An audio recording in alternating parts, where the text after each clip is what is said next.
Yeah. So I'm here with Kavita, and we're just talking about a few questions about why I got into everything and how everything happened, um, and what's the difference between various sort of things. And I thought it might be worthwhile just recording some of it because Kavita said, "Did you coin the term "Udin moment"?" And I did, and I was just showing her where it sort of came from. And it was really the whole idea of something unexpected, dramatic, isolating, no strategy came about because I couldn't remember that criteria. And I got the criteria, I'll be absolutely honest, from reading Hammer's work many years ago. Because he said, well, there's a specific set of criteria that a shock has to go through in order to create a disease. And he didn't actually term it uh, unexpected, dramatic, isolating, no strategy. But basically, that's what he said. And I went, I can't remember that. So I just created an acronym called a UDIN to remember the criteria. And that's how it came about. And it sort of stuck. So that's quite interesting. Secondly, I also thought about calling it an I done. And this came about if you're from England, you're and my sort of age, or you may have come across Little Britain. And so I showed Kavita this lady called, it's not lady, but this girl called Vicky Pollard. And she would say, she'd talk in riddles. And she'd say, I never done nothing or nothing. And so an I done was as a homage to her. I done standing for I, isolated, D, dramatic, U, unexpected, and N, no strategy. And that never stuck. The U did. What was the pity? Because I think Vicky Pollard would have been really funny. Anyway, how did I get into all of this? And why did I get into it? Is a good question. That was another question Kavita asked. And the question really why and how came about because my mother died of breast cancer. And I remember quite distinctly my dad coming into my room, sitting on the end of my bed, and he couldn't look me in the eye and saying, I'm sorry to tell you, son, but your mum died last night. And I knew she'd been ill. She had breast cancer. We hadn't seen her in several months, we being my older brother and my younger brother. And she had moved quite some years earlier from where we lived in a little town called Bristol in England, an 8 to 10 hour drive away. I say an 8 to 10 hour drive away because if the traffic was bad, it was quite a long time, probably even 12 hours, to get from where we lived up north to a place near Newcastle upon Tyne, which is over on the east coast of England near Scotland, or nearer Scotland than certainly Bristol. It's a long way away.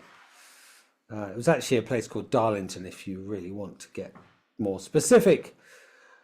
Well, she moved there to be with another man, leaving my father. And unusually, during the divorce proceedings, what happened was my mother met another man. She fell in love with him. She felt she had to pursue this relationship. He knew my father and he landed a job a long way away. My mother joined him for this other job.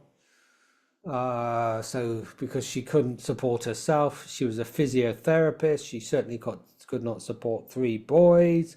My father could support three boys. So during the divorce proceedings, which was unusual, he got custody of three boys. That we used to go and see my mother during the traditional English holidays, which were Christmas, Easter, and then summer holidays. Christmas, we've just been through the holiday period. Easter is well, it's based on a pagan way of looking at things, but it's where people eat lots of chocolate and bunny rabbits and all that sort of stuff. That's what they call Easter, if you're not aware of that. And we used to see only of those during those times, and it was a horrific wrench. I miss my mother like crazy, and I think that she missed her three boys like crazy. And she certainly missed me apparently more than she did my older brother, my younger brother, but equally she did miss them too. And it was a horrible wrench. And in Hammer's terms, it was a brutal separation, really brutal, really horrible. And this, I later learned, was basically what caused her breast cancer. Because that's what she got. She got breast cancer. Timing wise, it was about, she found some lumps in her breast about 1.5 or maybe 2 years. Could be a bit longer. I'm not exactly sure of the exact date. I did know, but I've subsequently pushed it off to one side. But she got breast cancer. And she was a physiotherapist, so she was in the hospital system. And she had the best treatment available to her. Brilliant oncologists or doctors. She had the latest radiotherapy, the latest chemotherapy, and she didn't survive any of that. It was horrific. Over a 1.5 year period, I successfully saw her be maimed. She showed me her scar of her breast, which was horrific. I mean, really horrible. And then they'd also radiated it as well. So that was equally as bad. I mean, it was just full of scabs, big long scar. Oh, horrible, absolutely horrible. She knew she was dying. And yeah, it was really quite unpleasant. So I didn't quite get it. I didn't really believe that she was going to die, but she did. And this was when, well, I'll tell you the story of exactly how it all came about. We, that is 3 boys, were called upstairs to see our mother one day, out of the blue. I mean, this is possibly one of the earliest memories that I have. And we're all excited that we're going to see Mum. She had something great to tell us. And when my older brother ran out of the bedroom, because that's where she was in the bedroom and she was putting in what are called Carmen curlers. These are these curling things that you put in your hair. It's something that women did. They heated up these sort of things and then put them in their hair. She was putting them in, so there was this aroma, hence the Udin moment, the smells of this Carmen curling stuff. And I remember going in after seeing my brother running out with crying his eyes out, and my mum just saying, "I'm sorry to tell you, son, but I'm leaving you, Dad, and I'm not coming back." That was a Udin for me. Oh, horrible Udin. It took me years to actually clear that one out. Yeah, so she did that, and I remember climbing all over her and just grabbing hold of her and saying to her, "Don't go, don't go, don't go, don't go, don't go." I don't know how she did it, honestly. I really don't. I don't think she imagined that she was going to move so far away. Then after that happened, my younger brother came in. I don't even know. My dad told me it was quite interesting in that after she left that day, which he didn't want her to leave, but she did. Later, I told you that she wanted to pursue this love that she didn't have with my father. So we as boys, all we were interested in is when was our food going to come. And that's what my dad said, but that wasn't the case. That's what we could focus on. You've just lost your mum. You've just lost her. She's gone. And that's all you can think about as a kid. So you just think about anything other than that. So it was a Udin for us, Udin for her. And she left and then she moved this incredibly crazy distance away. I've had clients now turn around and divorce. I've worked through with clients their divorce proceedings. They said, "We can't live with each other. We've got to do something." And I said, "Great. Okay, is the relationship worth saving?" And they've said no. And I said, "Okay, kids? Yeah. All right, then we have to work with it."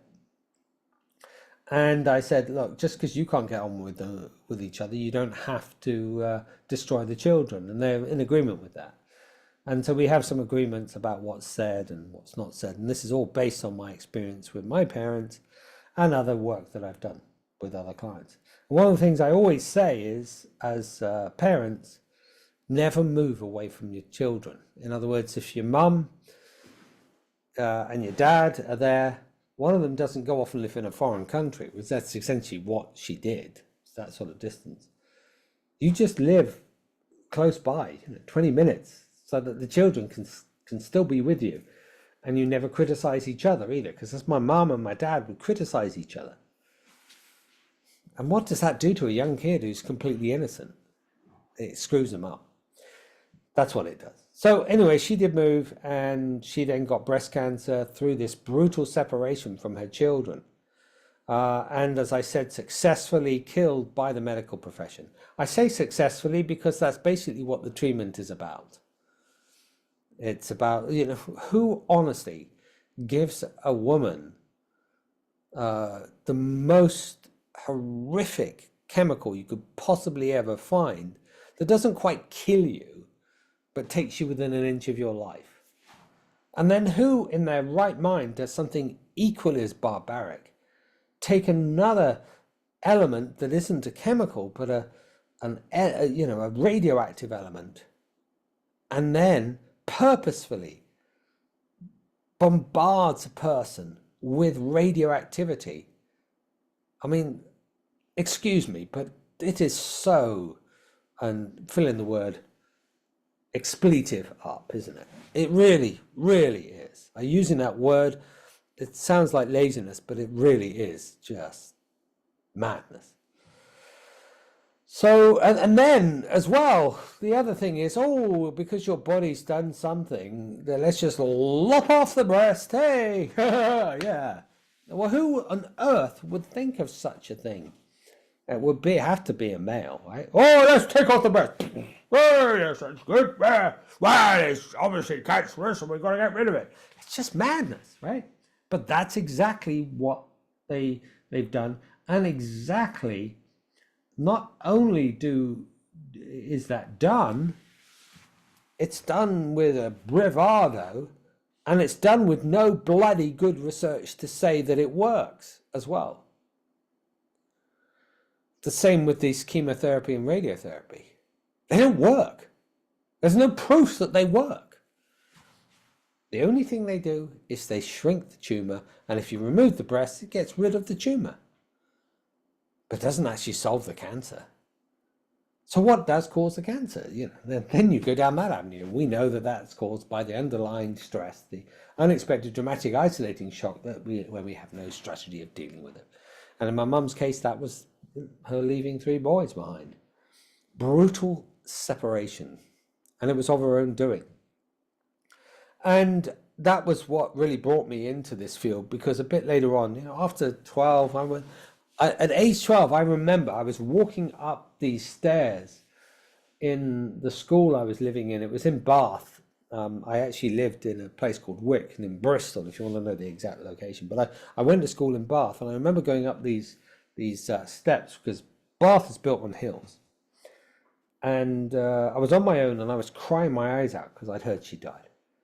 And I said, I am going to find out. I'm going to find, and I used the C word, not the disgusting word, but the cure word. I'm going to find a cure for cancer. And that's what got me into all of this. Now, I can't use the word cure because I'm not allowed to. And it's correct, actually. The only people that can cure people are doctors. And to be honest, they don't cure people. So it's a stupid word, really, to use. But what I wanted to use, or really was wanting to do, was find a solution. Find out why. Why did she have to die? And by the way, this is almost 50 years ago. It's 48 years to be exact, when she died. And I'm just going to say this and backtrack slightly. We've had, this is 48 years later. And guess what the interventions are for breast cancer? You don't have to guess. Chemotherapy, radiotherapy, and surgery. Oh, there's a little bit of hormone therapy. Sorry, I banged my nails, so it looks a bit weird. A little bit. It accounts for maybe 3 to 4% of the therapies in cancers. In that time, I estimate maybe we've spent $4 trillion on the war against cancer. I reckon if you spent $10 trillion, 20, 50, 100, the result of the interventions would be chemotherapy, radiotherapy, and surgery. We're also led to believe that, oh, we've got better treatments. The treatments have got better. They haven't. I still get women coming to see me who are doing chemotherapy, radiotherapy, and surgery, and they still die. The next door neighbor that we lived next door to in Canada, she died quite recently, and she had chemotherapy, radiotherapy, and surgery, both breasts removed. Right? What does that do to a woman? And she's not here anymore. Did she do any work with me? Absolutely no. She just dismissed what I was saying completely off the bat. But that's that. And there are more women out there, even with the trillions and trillions of dollars on the war against cancer, that have been maimed purposefully. Injected with nerve agents, bombarded with radiation, parts of their bodies removed, and it's no wonder they die. They do the same to men as well, but not, it's more often it's how they deal with this stuff with women that really is just horrific. And the other thing is that people say, well, there are no other treatments. Well, there are so many other treatments, really great treatments that are well studied and do actually work, that don't involve taking a person to within an inch of their life. But you see, radiation's very, very cheap to run. You don't even have to have a doctor to run a radiotherapy device. And you make a fortune out of it as well if you own a radiotherapy device. You also, when it comes to chemotherapy, I think on average, a person with cancer, the profit from that is about $1 million per person. So it's incredibly, incredibly profitable. Surgery again, same type of thing. So it just makes you wonder, why did I get into this? It's because really at the end of the day, I could see how barbaric and how revolting and how stupid it was. Yet here I am 48 years on going, it's still barbaric, still stupid, and no one's really ever listened. And they're still not. People will still go off and they'll have their breasts chopped off, women will, and all other parts of their bodies removed. And they don't understand the basic principle that stress actually triggers disease. And we now know why, Let me come back. And there was another reason why I got into all of this. And that was because a bit later on, I remember it's around my, which birthday was it? Around my 40th birthday, I think. Yeah, 20 odd years ago. I was working with a friend, which is always bad news in business. And we delivered an NLP training. And it was really exciting, this NLP training, because it was sort of the first of what was hopefully going to be many, where we were going to set up a business. And we were going to move, that was with my then girlfriend, who is now my wife, Kristen. We were going to move from Bristol, where we lived, down to Brighton, another place in England. And we sort of preliminarily delivered some NLP trainings, but this was the very first one together. And my wife happened to be in the audience, my future wife was. And I was on a roll, and I was I was talking, and I delivered quite a few NLP trainings. I knew what I was saying and doing. Terry had set up the NLP trainings, and he had got a lot of people in the room. So he was a good businessman as far as that was concerned. And I was just talking and really leading the whole thing, and everybody was nodding, and it was fantastic, and I was very excited, a brand new chapter in my life. And Terry leaned over in my ear and he said, expletive, effing hurry up. And I was shocked by what he said, just completely flummoxed. I mean, no one ever does that. You're in a training. You might have said, can I talk? It would be nice, but no, he really he used words in a very unpleasant way, and it shocked me to my core. And I remember being so shocked that I couldn't sleep. And I spoke to my wife, and she did what women do brilliantly: is make suggestions, but didn't solve the problem. Um, and later on, though, this went on for quite some time. And then what happened was my wife eventually said, "You can't carry on working with Terry. It's not good for you. It doesn't work for you." So I set some business up in another training, and this time I was delivering this training, and everything was going really, really well, and the people watching it were loving it, and my wife was sitting next door to me actually, and nothing happened. No one leaned over, nothing happened. So that was the resolution. And then with that resolution, I got up and I moved just very slightly, and my back went. I got a herniated disc. Wasn't the first time I'd have a herniated disc, but I had a herniated disc and I couldn't walk.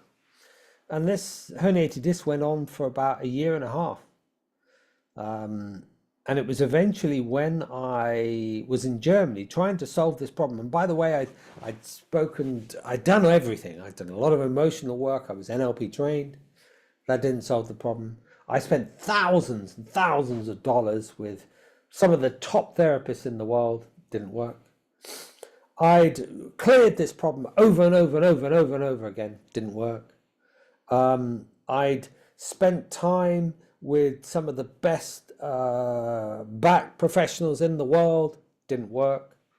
Including people that work for the Olympic team. Didn't work. Nothing worked. Nothing worked. My back problem didn't get better. In fact, it got worse. And the only thing that worked, and I remember it to this day, I was over in Germany, in Bavaria, and I'd had a brain CT scan because I was into the German new medicine, into metamedicine at the time. And there was a lovely lady there who didn't speak any English called Krista Ulrika. She does speak English now. She lives in Australia. And she, her name's different in the second name. I can't remember her second name now. But she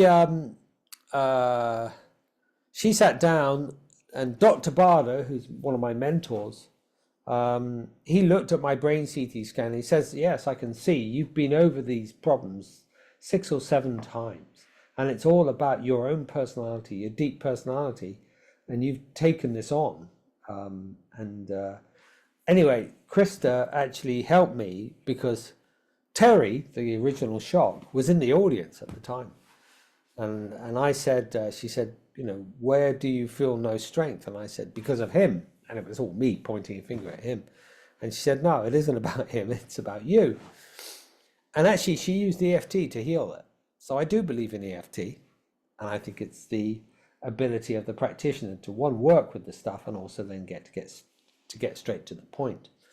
And we cleared it up, and it took about a couple of months for it to heal, and certainly it healed. And this was from going from being unable to walk, seriously I couldn't walk, to be able to walk, and then being able to run, and then the pain completely disappeared. No surgery, which I was told I could have surgery, but when they said you could have surgery, but to be truthful, nah, it's been going for so long that it's unlikely to have any effect. In fact, it will come back. And sure enough, I've had clients that have had herniated discs, they've had surgery, and the problems come back. So there we go. I have several clients actually have done that. So the key to it is, that's how I got into this stuff, is one, with my own healing, and also through my mum's healing. And I then have been working with this material for a long time. I remember actually looking at the first piece of paper, which was a translation of Gert Hammer's German New Medicine stuff. and opening it up and then seeing the piece about the breast and this brutal separation conflict, and knowing, well, that's exactly what happened with my mum. Exactly. And then thinking, well, but how does it really work? And that's what led me to create the book, write the first book, Why Am I Sick? Write the second book, Why Shouldn't I Eat Genetically Modified Foods, which you can download. So I think it's on my website, richardflook.com. But the real big one is How Can I Heal? That was a real delve deep into the understanding of how stress causes disease. So let's just come back to stress, because a lot of people don't quite get the influence that stress has. So I was saying earlier to Kavita that if you think about it, so much is talked about food. Oh, don't eat this food, or don't have that food, or you've got to become vegan in order to heal. You've got to become carnivore in order to heal. Go keto. Well, actually, that isn't right. None of that's right. Because you see, food, or don't eat this food, don't do that, don't do this, don't do that, do this, do that. You know, and there's so much talked about food. There's so much talked about the effects of it. But really, the understanding of it is quite simple. When you eat specific foods, and I'll share with you how this also links with emotions. When you eat specific foods, like linoleic acid, which are the seed oils, which is in practically everything. And it's told to us that the linoleic acid seed oils are good for the heart. They're not. It's absolute garbage. It is so dangerous. It is unbelievably dangerous. That linoleic acid is, the seed oils. This is seed oils that are made from, say, soy, corn, canola, or rapeseed. These are all the the oils. In order to make them, you have to heat up the seed mulch. People often say, well, what about olive oil? Well, most olive oil is laced with one of these seed oils anyway, but good cold pressed olive oil is all right. Still full of linoleic acid, but not in the same quantities as these other seed oils. Which sunflower oil is another one, which are supposedly good for your heart, but it's absolute garbage. They're anything but good for your heart. What happens is when you eat these, just one second. So basically, if we look at the seed oils, what they do is they cause stress. A lot of food that we eat causes stress. And this causes stress because it releases adrenaline, cortisol, thyroxine, and depending on whether you're male or female, the stress hormones. And if you think about that, that then has an effect on the body, causing oxidative stress in certain parts of the body and certain organs. And it damages the body and can result then in multiple things, causing multiple problems. Well, this got me thinking, well, everybody seems to be focusing on food, and I've done a load of different diets and all this other stuff, and it's helped, but it hasn't solved the problem. Well, guess what? Guess what happens when you have a bit of thinking, horrible thinking, that is just contaminated, that's full of garbage and rubbish? Like a thought about someone that you don't actually know. The one I was talking about earlier is Donald Trump, okay? You talk to some American people and they hate Donald Trump with a passion that you cannot fathom. They hate him so much, they would, if they had a gun, they'd go up to him and they'd kill him. That is how much they hate him. It's unfathomable. So why? Well, if we understand it, it's often the media has created this hype. Now, who do the media support? Well, most of the media is run by the Democrats, which purposely they do not like the Republicans, and Donald Trump is a Republican. So they're layering in all this suggestion that he did this, he did that, he's horrible, he's nasty, he's a womanizer, he says that, he said. So eventually you're going to end up hating someone without any rationale behind it. What you really need to do is sit down with the guy and talk to him and say, well, I hate you. Can you tell me why I shouldn't? You know, that's really what you want to say, because I want to know the truth. But you're never going to get to do that, but whatever. But it's totally irrational. And that irrational thought, which is from the outside in, creates stress. So you could imagine every time you see just a picture or his name. I know some Americans, they'll see the word Trump, which is quite a funny word actually in English. It means to fart. But to Trump, right? To a Trump, they'll get stressed. And that image that they have inside their mind releases, guess what? Cortisol, adrenaline. What else is there? Thyroxine. The stress hormones from the female and the male stress hormones of estrogen and progesterone. Really? Yeah. So let's then talk about a Yudin moment. A Yudin moment does what? Releases those three things. Not only does it release the 5 things, it also then can be repeated, can't it? So let's say you have an argument with a loved one, a really nasty one, so much so that you will not have anything else to do with them. So you then turn around to that individual and say, I don't want to have anything else to do with you. Now you have pictures of that loved one because you got married to them. You've got artifacts and things that you're associated with. You've got a life with them, checkbooks, maybe joint bank accounts. I say we still have checkbooks over here in France. You have all the things that you're associated with them in, bits of jewelry if you're a woman, little knickknacks and things if you're a man, and that just immediately reminds you of them. Even a smell, a perfume, or something else reminds you of them, brings back that image. All those 5 stressful events get released, stressing the body. Now, isn't that more obvious that that's going to cause a problem, an imbalance in the body, than just food? Of course. So, what I don't understand, and I still to this day, talking about my story 48 years ago, when it was blatantly obvious to me, it was so obvious, and I knew my mum's death was caused because she left 3 boys behind, the most precious things in your whole entire world. I have one son, right? When he goes away, he goes off to school. He's off next week. I miss him like crazy. Miss him so much. He's my best buddy, right?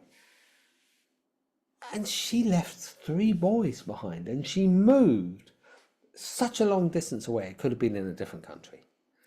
And not only that, we only saw her like at the holiday periods and the Easter holiday period and then the summer holidays. I mean, that's going to absolutely devastate you as a person. That continuously thinking going on, well, I miss my 3 boys. And then going, well, I'll be okay, I'll just ignore it, I'll ignore it. And you don't ignore it because the body is continuously reminding you, continuously re-stressing you, and eventually then an organ goes to work, which is what happened. Her left breast went to work and couldn't solve the problem. It was unsolvable. So it created a cancer, created some lumps, which she basically, the body giving her some form of gift to say, address this, address it. You've left your 3 children. You've left them. Deal with it. But she didn't. And the way that she did deal with it was an outside-in world. Chemotherapy, radiotherapy, and surgery, and the rest is history. That's why she died.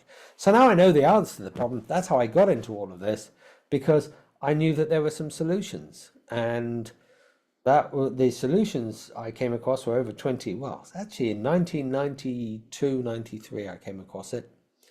And so we're talking, a long, long time ago when I actually came across the solution. And this is for some people, this is how old they are. I've known about this for 30 odd years, 33 years. And I'm disappointed, not in my work, but I'm disappointed in that still people will go out and they'll go to their doctors and they'll say, doctor, I've got this horrible problem, give me a pill. Well, actually, we're going to do one better. We're going to give you some nerve agent. We're going to give you not only a nerve agent in a chemical way, we're also going to bombard you with radiation, and we're going to also chop off whatever it is because you've got a cancer. Really? But people still do it. That is how brainwashed they've become because there are no other solutions. So my work has always been around the solutions, around finding other ways to deal with this problem. Hopefully that gives you some sort of idea of what actually happened. I did find out why my mother died. I told you that. I did find out that there are other solutions to it, which is what the whole book, How Can I Heal, is all about. And I understood also why people got sick. And that's basically my story. Any questions on that? You know, Chad or Kavita, if you're here, do you have any other questions? Just pause. So Kavita's asked a question around isolation. And, you know, when someone becomes isolated, there's which is the Udin moment, unexpected, dramatic, isolating bit, no strategy. Isolating, we know, is all to do with inflammation, and we can actually understand a bit about isolation and how a person becomes and feels isolated, and can they be in a relationship and even feel isolated, and what actually does go on. The key behind it is that, let's just go back to Udin moment and what causes a disease. In order to get a disease, we have to go through that 4 criteria, and all of those have to be answered. So people can live with an unexpected situation, dramatic situation, and isolated, but they've got a strategy for dealing with it. And that strategy means that they don't get a horrible disease. When we come to all of the understanding of all these things, the isolated bit is very interesting because it can cause a lot of inflammation in the body. The understanding of the isolation is that a person can actually feel isolated. However, if we really think about it, isolation comes about because we as humans are, for want of a better way of describing it, pack animals. We're like dogs or even deer or any cats or any of these animals that like to be around other animals, mice as well. Well, mammals like that, and we like to be in communities. We saw during COVID, for example, when the communities were ripped apart, how that affected people. And that isolation, which is a form of separation that can be also imposed on us through control, then what we can actually understand about that is that can be forced upon us or forced upon ourselves for individual needs through religion or through how a society supposedly works, which again is this community expression. So when we're looking at isolation, we need to really just understand why has the client got themselves into that particular situation. And Kavita's question, I think, is very poignant because this is, especially for women, actually it's the same for men really, is the isolation can cause a myriad of other problems socially, with acceptance, emotionally, because one feels isolated and alone, physically in that we put on a lot of extra weight, where we're holding on to water because that's one of the problems that affects the kidneys specifically, and we collect more water, and it also can affect us in many other ways. But really it's contaminated thinking. If we think about it, it really is a thought process that is not true. It's garbage. It doesn't come from our divine self, and our divine self truly is about being connected to others and not being isolated.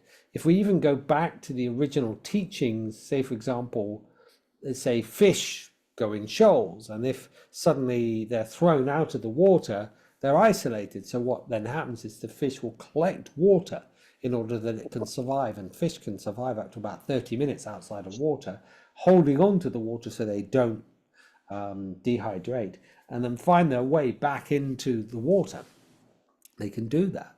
And it's the same with us as humans, is that we are always finding ourselves back in the water, and we hold on to that water to retain the ability so we can get back in with the flock, get back in with the group, be part of the whole again. So it is the isolation piece is very, very important. And in the work of Hammer, he coined this something called the kidney collecting tubule syndrome, which I didn't think he totally understood how it worked. Further research in the book How Can I Heal identified exactly how this actually works and how inflammation truly works. Again, it's a stress. And it's all to do with the limbic brain, and this that's phenomenal work. Anyway, hopefully that's enough to share with you a little bit about why I got into this, how I got into it, and gave you a little bit at the very end with the question of how in depth and wonderfully amazing the body really can be, and also how we can go about healing these things. Thank you very much for listening. Bye for now.